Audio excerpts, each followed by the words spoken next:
পেশাদার রাজনীতি আপনি বুঝে নেবেন, তাদের মূল মন্ত্রই হচ্ছে দুর্নীতি। যারা শুধু রাজনীতির উপরে ডিপেন্ডেড, তারা দেশের ও দশের ভালো করতে পারবে না। রাজনীতি করলে কোথা থেকে টাকা আসবে, কি করা টাকা?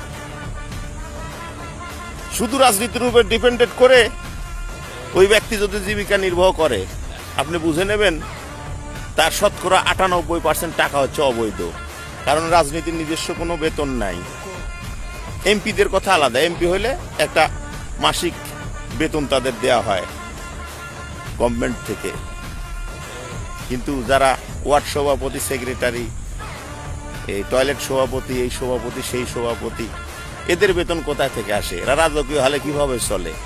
অতএব আপনি খোঁজ নিয়ে দেখবেন আপনার এলাকায়, আপনার অঞ্চলে, আপনার বিভাগে, আপনার জেলায় যারা শুধু রাজনীতির উপরে ডিপেন্ডেড, তাদের নেশাই হচ্ছে দুর্নীতি। অতএব এই দুর্নীতিগ্রস্ত মানুষগুলো ওয়াদা করেন, কর্ম করবেন, ব্যবসা করবেন, পাশাপাশি রাজনীতি করবেন, তাহলে দেশ ও দশের ভালো হবে।